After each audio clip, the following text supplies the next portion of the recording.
सभापति महोदय, मैं वक्फ कानूनों में किए जा रहे संविधान विरोधी, लेकिन डॉक्टर बाबा साहब अंबेडकर के संविधान को हर दिन कुचलने वाली ये सरकार झूठ बोलते हैं और देश को गुमराह करते हैं, असत्य बोलते हैं। लेकिन जब देश को सौगातें मोदी मिलती है तो क्या मिलता है? सीए मिलता है, इलेक्टोरल बॉन्ड जैसा एक्ट मिलता है और वक्फ अमेंडमेंट एक्ट जैसे।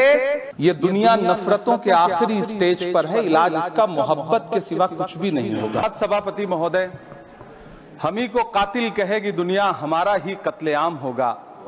हम ही कुएं खोदते फिरेंगे, हम ही पे पानी हराम होगा। सभापति महोदय, सन 1947 में दिल्ली की जामा मस्जिद की तारीखी सीढ़ियों पर खड़े होकर के भारत रत्न मौलाना अबुल कलाम आजाद साहब ने कहा था कि मुसलमानों कहां जा रहे हो, यह है तुम्हारा मुल्क, यहां तुम्हारे आबाओ अजदाद की कब्रें हैं। उस वक्त मौलाना आजाद की ये सदाएं सुन करके लोगों ने अपने सरों की गठरियां उतार करके रख दी थी। आज उसी दिल्ली में मौजूद देश की संसद में एक बिल आया है जो हमसे उसी जामा मस्जिद की सीढ़ियों के सबूत मांगेगा, जो उन्हीं सीढ़ियों के पास अपनी कब्र में सोए हुए मौलाना आजाद को फिर से कब्र से सदा देनी पड़ेगी कि ये जो कब्र है वो मेरी कब्र है, ये किसी सरकार की जागीर नहीं है। सभापति महोदय, मैं जहां खड़ा हूं इसी संसद भवन के सामने सड़क के उस पार अपनी कब्र में सोए हुए भारत के पूर्व राष्ट्रपति फखरुद्दीन अली अहमद की कब्र है। शायद अब उस कब्र से भी सदाएं आए कि ये कब्र मेरी कब्र है, ये सरकार की जागीर नहीं है। सभापति महोदय, मैं वक्फ कानूनों में किए जा रहे संविधान विरोधी बदलावों के खिलाफ बोलने के लिए खड़ा हुआ हूं। संविधान का आर्टिकल 14 हो, 29 हो, 30 हो, चीख चीख कर कहता है कि देश में सब बराबर के हकदार हैं। आर्टिकल 26 कहता है कि सबको अपने अपने मजहबी कामों के लिए मंदिर, मस्जिद, गिरजाघर, गुरुद्वारों का निर्माण करने का हक है और उसका रखरखाव का भी हक है। लेकिन डॉक्टर बाबा साहब अंबेडकर के संविधान को हर दिन कुचलने वाली यह सरकार देश के मुसलमानों से नफरत में इतनी अंधी हो गई है कि खुलेआम देश की संसद में देश सरकार के माइनॉरिटी मिनिस्टर साहब और होम मिनिस्टर साहब झूठ बोलते हैं और देश को गुमराह करते हैं, झूठ शब्द असत्य बोलते हैं। सरकार ने इस बिल का नाम उम्मीद रखा है। मंत्री जी कल से इसे देश के मुसलमानों के लिए नई उम्मीद बता रहे हैं। नहीं मंत्री जी, न तो ये बिल मुसलमानों के लिए नई उम्मीद है और न ही उम्मीद की नई किरण। सभापति महोदय, भाजपा ने पूरे देश में वक्फ के नाम पर कई सारे झूठ फैलाए हैं। आइए आज उनकी सच्चाई पर बात करते हैं। वक्फ ट्रिब्यूनल को ऐसे बताया जाता है जैसे वक्फ ट्रिब्यूनल कोई मजहबी खाप पंचायत हो। सभापति महोदय, जबकि सच्चाई यह है कि वक्फ ट्रिब्यूनल भी तो सरकारी न्यायिक विभाग है जिसमें सरकार द्वारा नियुक्त जज होते हैं, जिसमें प्रशासनिक अधिकारी होते हैं, कहीं ऊपर से थोड़ी आ गए। सभापति महोदय, देश के गृह मंत्री जी ने इसी सदन में कहा कि वक्फ ट्रिब्यूनल के फैसले के खिलाफ कोई कोर्ट नहीं जा सकता, जबकि सच यह है कि वक्फ एक्ट 1995 की धारा 83(9) के तहत हाई कोर्ट वक्फ ट्रिब्यूनल के फैसले की न सिर्फ समीक्षा कर सकता है बल्कि उसे बदल भी सकता है। सच तो यह है कि वक्फ बोर्ड खुद अपनी जमीनों के लिए कई सारी कोर्ट में मुकदमे लड़ रहा है। सभापति महोदय, दिल्ली की जिन 123 संपत्तियों को लेकर कल माइनॉरिटी मिनिस्टर, होम मिनिस्टर साहब और अभी आदरणीय नेता सदन बात कर रहे थे, आइए उनकी सच्चाइयों पे भी बात करते हैं। 1911 में जब अंग्रेजी हुकूमत ने कोलकाता के बजाय दिल्ली को राजधानी बनाने का फैसला किया तो रायसीना हिल्स के चारों तरफ जो मुसलमानों की ढेर सारी जमीनें थी उनको एक्वायर किया गया और लुटियन को इसकी तामीर की जिम्मेदारी सौंपी गई। सेंट्रल विस्टा की तरह लुटियन जोन का मेगा प्लान तैयार हुआ, लेकिन उस वक्त के मुसलमानों ने उस वक्त की अंग्रेजी हुकूमत से अपनी इबादत गाहों को बचाने के लिए लड़ाई लड़ी। मामला ब्रिटिश गवर्नमेंट तक पहुंचा। तब यह तय हुआ कि वो जो धार्मिक स्थल हैं उन्हें जस का तस रहने दिया जाएगा। इंडिया गेट के बगल वाली मस्जिद हो जाप्तागंज, सुनहरी बाग मस्जिद हो, पार्लियामेंट रोड वाली मस्जिद हो, ऐसी 123 संपत्तियों के मैनेजमेंट के लिए 1913 में मुसलमान वक्फ वैलिडेशन एक्ट बना और उसके बाद एक नया शहर बसाया गया जिसे लुटियंस जोन का नाम दिया गया। फिर 1943-45 के बीच एक और समझौता हुआ आजादी से पहले, उसके तहत काफी सारी वक्फ जायदादों को सुन्नी मजलिस औकाफ बनाकर उसके अंडर किया गया ताकि उसकी देखरेख की जा सके। गृह मंत्री जी 2 दिन से सदन में जो बात कह रहे हैं वो दरअसल 123 संपत्तियां उसी सुन्नी मजलिस औकाफ के तहत आती है। सभापति महोदय, आजाद भारत आजाद हुआ। आजादी के बाद भारत में 1954 में वक्फ एक्ट लागू हुआ, जिसकी धारा 9 के तहत 1964 में केंद्रीय वक्फ काउंसिल का गठन हुआ। दिल्ली की वही 123 प्रॉपर्टीज को 1970 में सर्वे गजट करके गजट नोटिफाई किया गया। इसके निपटारे के लिए पूर्व प्रधानमंत्री इंदिरा जी के द्वारा 1974 में एक बर्नी कमेटी बनाई गई। बर्नी कमेटी ने 1976 में इन 123 संपत्तियों को दिल्ली वक्फ बोर्ड की संपत्ति होने की रिपोर्ट सौंपी। उस रिपोर्ट के आधार पर 1984 में कांग्रेस सरकार ने उन 123 प्रॉपर्टीज को दिल्ली वक्फ बोर्ड को सौंपने का फैसला किया, जिसके खिलाफ विश्व हिंदू परिषद कोर्ट गई। मामला 2011 तक पेंडिंग रहा। फिर 2011 में कोर्ट ने सरकार को आदेशित किया कि इसका निपटारा करो। तब 2013 में तत्कालीन यूपीए सरकार ने दिल्ली की उन्हीं 123 जायदादों को बर्नी कमेटी की सिफारिशों के मुताबिक वक्फ बोर्ड के हवाले किया। यही वो प्रॉपर्टीज हैं जिनके नाम से गृहमंत्री जी कल से कांग्रेस को कोस रहे हैं। फिर आई 2014 में भाजपा की सरकार, जो तब से इन जमीनों को हड़पने की साजिश कर रही है। जिस बिल को मुसलमानों के हुकूक की हिफाजत करने वाला बिल बताया जा रहा है, उसी को पेश करने के लिए और उस पर बात करने के लिए लोकसभा में भाजपा सरकार के पास एक भी मुस्लिम सांसद नहीं है। जिस वक्त, मैं लोकसभा कह रहा हूं, सुना करिए, जिस वक्फ बिल को मुस्लिम महिलाओं को हक दिलाने वाला बताया जा रहा है, उसे संसद में पेश करने वाली पार्टी के पास न तो राज्यसभा में, न लोकसभा में, न देश की किसी विधानसभा में एक भी मुस्लिम महिला सदस्य नहीं।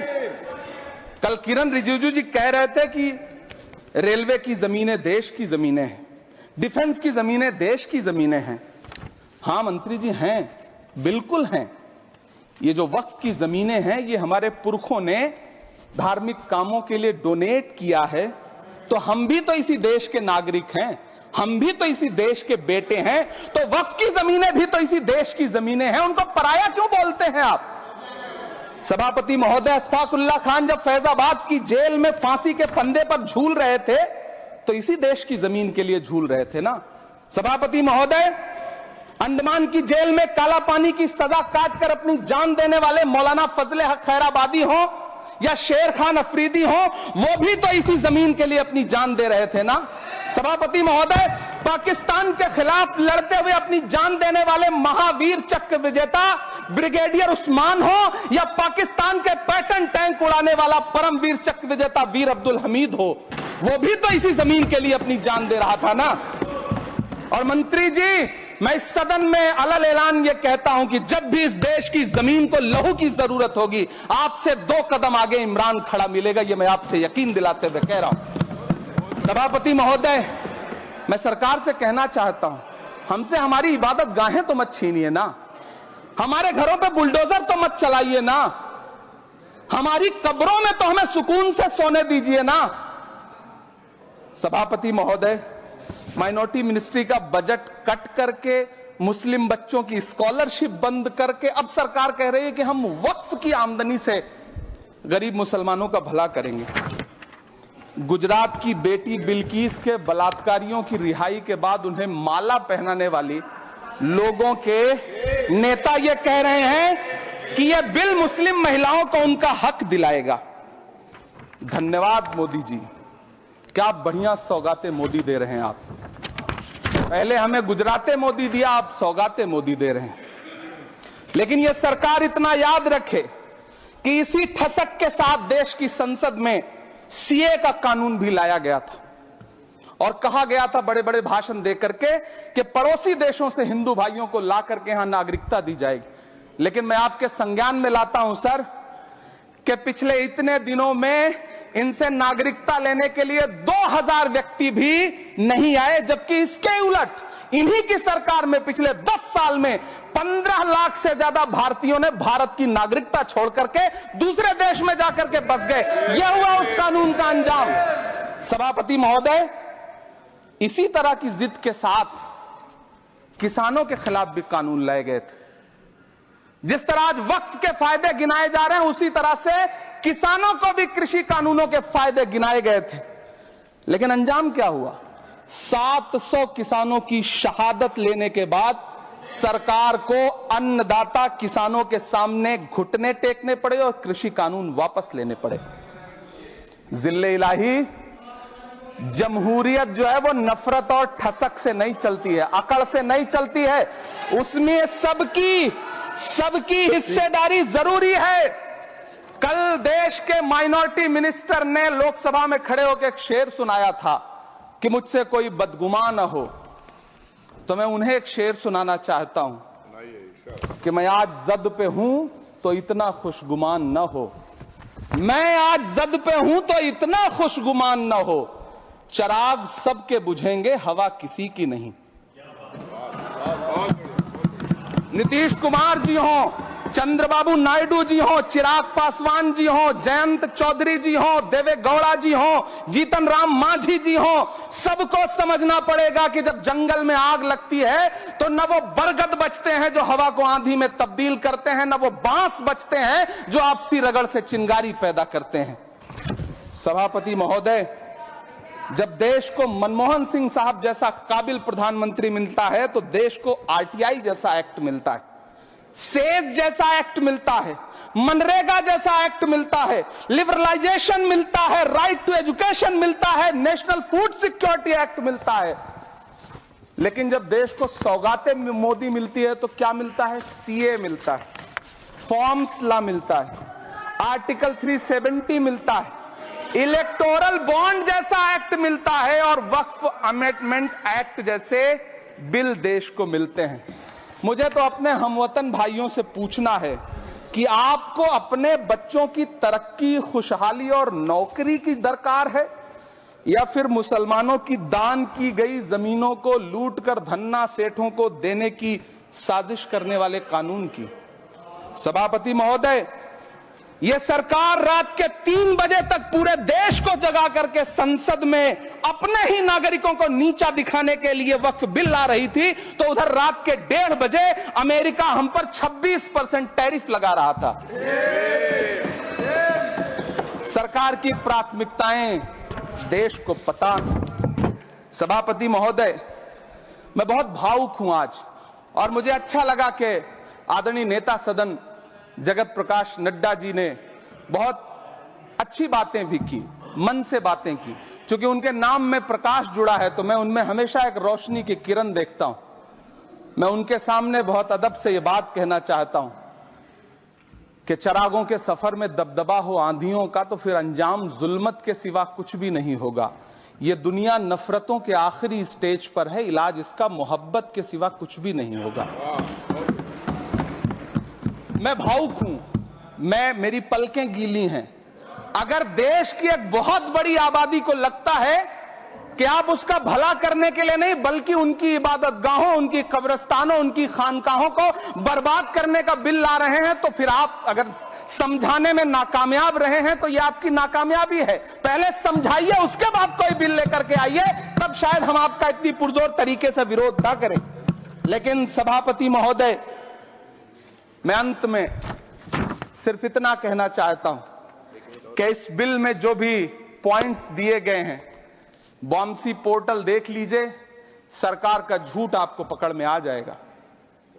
हम डरे नहीं हैं, हम सिर्फ सरकार से अपील कर रहे हैं कि हमें अपना समझिए। हम आपके अपने हैं, इस देश के नागरिक हैं और आप ताकत में हैं। संख्या बल के आधार पर बिल हो सकता है आप पास करा ले, लेकिन आपको यह बात समझनी पड़ेगी कि हम तो वो तारीख हैं जहनों में रहना है जिसे, कागजी पुर्जे नहीं जो फाड़ डाले जाएंगे। जिस जमीन पर मैं खड़ा हूं ये मेरी पहचान है। आप आंधी हैं तो क्या मुझको उड़ा ले जाएंगे? आपको ये बात समझनी पड़ेगी।